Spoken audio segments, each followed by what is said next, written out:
I'm Shaz Karas, and today I want to talk to you about your willpower. In my real-life Hadouken videos, I'm shown to use the power of will to throw fireballs from my hands, like from the popular video game Street Fighter 2.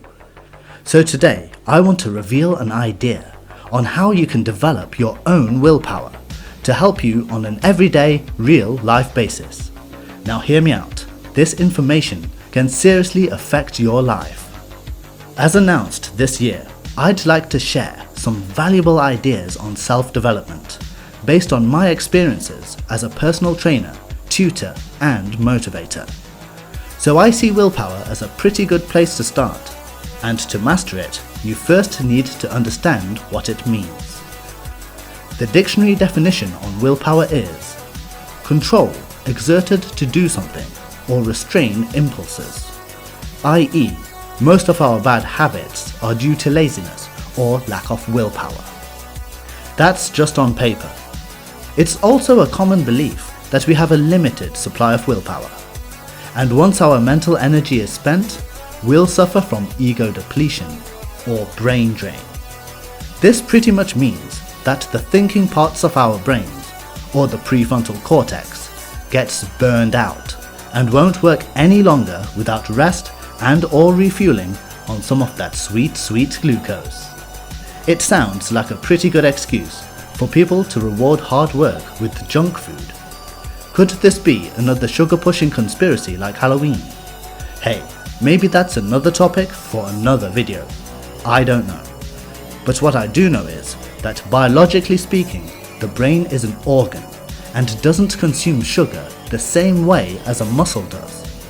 No significant calories will be spent coding a computer game compared to just playing it. All you'll find is different areas of the brain getting lit up with electrical activity. So, to be clear, sugary snacks only serve as a comfort, and they're addictive, so our will to consume them never tires. Snacking is a placebo that might keep you at work only because of your belief in it, and believe me, belief is a powerful thing, so it's best to double check where your beliefs are leading you. Now ask yourself this, how is it that when we're in a state of flow and working on something we're passionate about, we end up feeling all pumped and excited? Shouldn't we be feeling beat after using up so much of our mental energy? The answer should be yes, if willpower comes in limited supply. But that's not how it is when we find ourselves really at work in the zone. So then, what's the deal?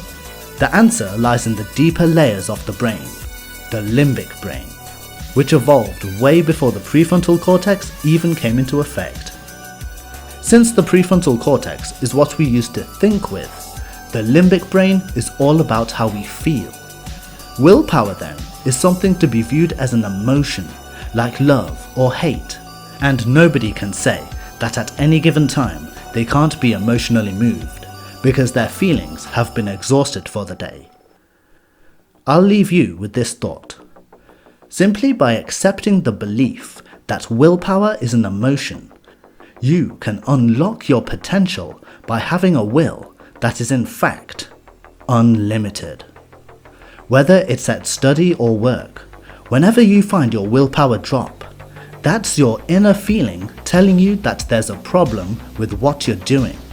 From my experience, it's most likely that you're spending a disproportionate amount of time on whatever you're working on, and you need to find a way to stop and re-achieve balance by working on something else.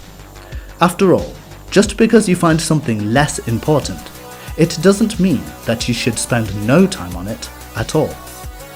It could be something like working too long on an important project that's keeping you away from honing other skills on a creative side project. After all, our time is limited, and that's why it is crucial we spend it wisely. Then we can fully pursue our passions, develop our talents, and make a positive impact on the world. Just by listening to this inner feeling, you'll start learning to do the right things for the appropriate amounts of time for you. That way, you should find you'll be getting more things done and staying in the productive zone more often. Willpower then doesn't always have to result in a real-life Hadouken, but it will definitely help to pack the same punch into the work you choose to do. So, for more ideas on how we can grow together, stick with me here by subscribing to this channel. I look forward to sharing more inside tips and cutting-edge ideas for self-development. Also, let me know in the comment section below if you would like to see more of this type of video, and we'll take things from there. I'll see you soon.